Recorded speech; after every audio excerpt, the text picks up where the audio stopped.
Bonjour et bienvenue dans cette deuxième vidéo consacrée à la nomenclature des molécules organiques. Cette fois, on s'intéresse aux alcènes. Donc les alcènes obéissent aux mêmes règles que les alcanes. La différence, donc la terminaison en N qui va remplacer la terminaison en ane. Donc le méthane, bon, alors ça c'est pas possible parce qu'on faut forcément avoir au moins deux carbones pour avoir une double liaison. On va avoir donc l'éthane qui sera éthène, propane qui viendra propène et ainsi de suite. Donc, quand on aura besoin, on indiquera par un numéro le premier carbone concerné par la double liaison.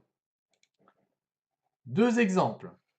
On a ici donc une chaîne principale avec 1, 2, 3, 4 atomes de carbone. Le carbone, la double liaison pardon, est entre le premier carbone et le deuxième carbone.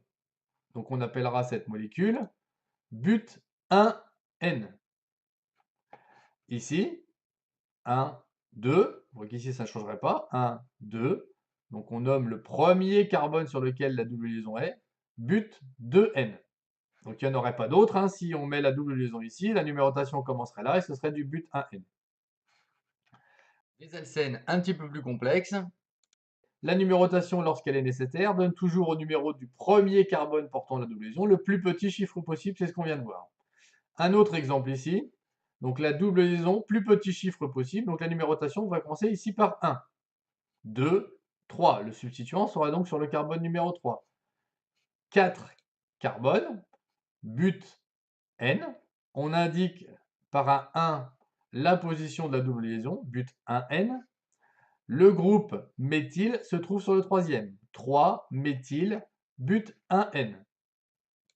Maintenant, pour vous entraîner, 4 molécules. Faites une pause, essayez de trouver les noms. On se retrouve dans 2 secondes, pour moi sur la vidéo.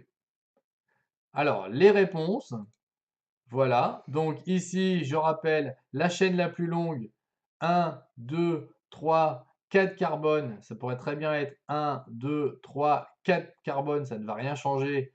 Donc la chaîne la plus longue, 4 carbones, donc but pour la racine. N, puisqu'on a une double liaison. 1N, puisqu'on choisit le plus petit numéro des carbones.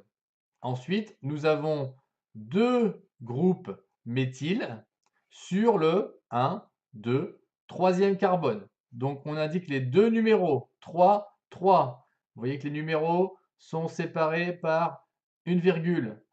Entre les numéros et les lettres, un tiret. Ici, diméthyl pour indiquer qu'on a deux groupes méthyl. Même s'il y a les chiffres, on met quand même diméthyl, but 1N. Ici, plus simple, 1, 2, 3 carbones, la racine propre, N, puisqu'il y a une double liaison. Ici, la double liaison, si elle était là, ce serait exactement la même molécule. Il suffirait de numéroter 1 ici au lieu de 1 ici. Donc, on n'a pas besoin d'indiquer le 1. On dit tout simplement propène. De la même façon, ici, 2 carbones, donc encore moins le choix. On ne peut pas mettre la double liaison ailleurs. Ça s'appelle tout simplement éthène. Dernier exemple, on reprend une chaîne principale avec 1, 2, 3, 4 carbones. Donc but pour la racine, N, puisqu'il y a une double liaison. Cette double liaison est forcément sur le 1, deuxième carbone. Alors on pourrait dire 1, 2, mais à ce moment-là, le groupe serait sur le 3, donc ça ferait un plus gros chiffre. On va choisir 1, 2 comme numérotation. Et on va dire donc que le méthyle est aussi sur le carbone numéro 2. Donc ça va s'appeler du 2-méthyl but 2N. Voilà, merci d'avoir suivi cette vidéo. À bientôt pour les parties 3 et 4.